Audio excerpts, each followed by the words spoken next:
Hey everyone, it's Fanzine Live. I am back. This is Tom. We are here doing some new releases, and my intention was to start with one big monster episode talking about the United Fanzine Organization and its many zines and comics that have come out in the last, few months. There have been so many zines, and I took so long in recording my different looks at each one that I think I'm going to have to break these things out into single episodes. So we're going to have a string of UFO books and zines, and I hope you enjoy each and every one of them, and let's get started.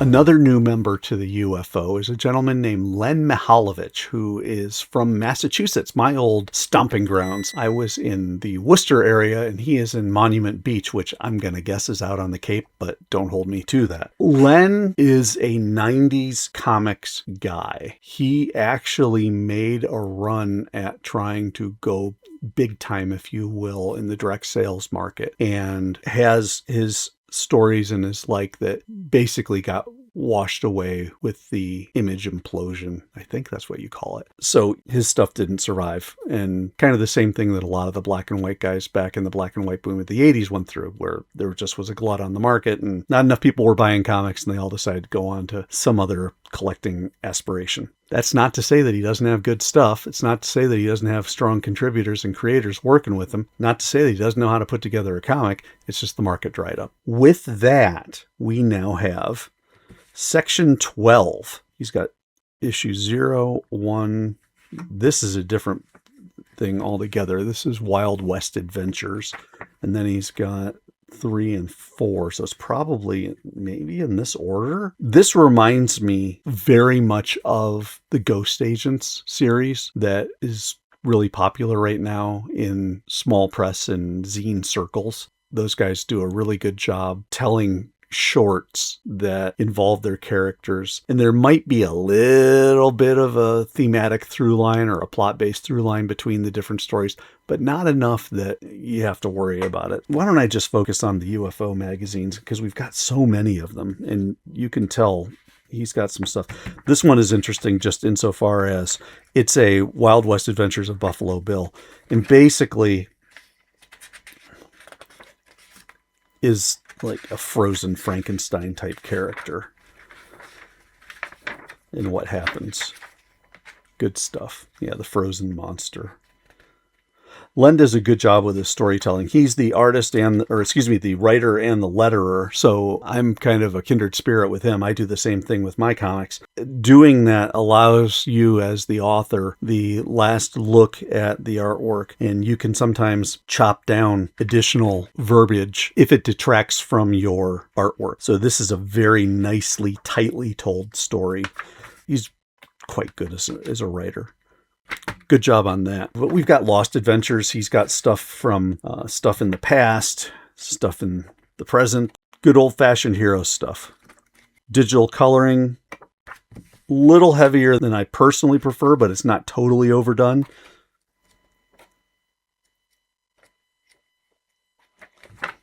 Nice shot there.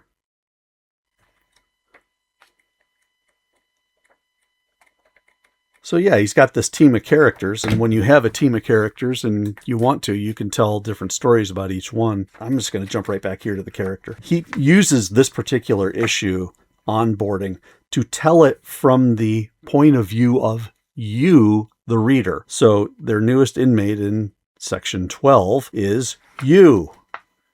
And so you're reading the whole thing as if the characters are interacting with you. So the different characters, this Julie Arden, who's an investigative reporter wannabe. This is Whitney Thorne, the chief administrator. This guy, stand-in, interesting character. He can basically clone himself and sends his It's almost in a form of like teleportation, where he sends his consciousness.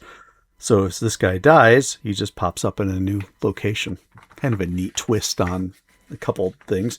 Nightfall is kind of the more juvenile of the characters, with almost like a man-bat type of look to him, a werewolf type thing. Misfire, forced to siphon energy from living creatures in order to survive. She expels energy in bursts of electrical fire. And of course, each of these has a backstory. Ward Swift is a hacker, I believe. Yes, genius level programmer. One of the top 5 hackers in the world. And then Michel Dubois, a skilled marksman. As we go through, and we are in issue 0, got to get it right. This is a cover by Trish Ellis, who has shown up in some other stuff recently. I want to say did some covers for Joey Lee Corrales as well. This is a bit about Nightfall, and I think what Len was doing with this was he had these pinups of this character that he wanted to publish, and so he constructed a story to show that this character was illicitly taking some cheesecake shots. But some neat stuff. I mean, you got some background process type stuff. You know, here's the original idea for the cover, and here's how Trish finished it. And Len does a nice job telling his story, letting the artwork speak. The artists throw in backgrounds only when necessary. Look at that. This whole page has no backgrounds, but by virtue of messing with the colors and doing some slight gradients in the backgrounds, you can see that there's just enough texture to make it interesting. And again, some more of these little one-off pieces. This, I think, yes, section 12, onboarding, June 2026. So this is modern day stuff. You are the character. The only time I've ever seen the fourth wall get broken like that was a Grant Morrison, what was it? Multiversity. We now have this character that we are in the comic, and going through and learning about all the different people in the comic, getting to see the different powers and attributes of the people in the comic. Simple construction of the page. I mean, these are 6-panel pages. Not overwritten. They have room to breathe, which is also great. But basically, it's a good intro to the different characters. I believe these guys are all escaping from this section 12, going out into the world. And they've got this van called One Last Time. Then we go into our Who's Who. And there's the One Last Time van. So if you're interested in getting into this, if the cartooning is of interest to you, if it's kind of a modern take on the superhero genre is of interest to you, this is a pretty good one. Section 12 is. I would definitely start with onboarding, and then these are some of the older pieces, mega size. Those are good, as well as this Lost Adventures, but I would definitely start with the onboarding. Nice stuff from Len. He's a welcome addition to the UFO. We've had some really good new members join in the last year or so. Definitely one of them. So, and don't forget this one as well.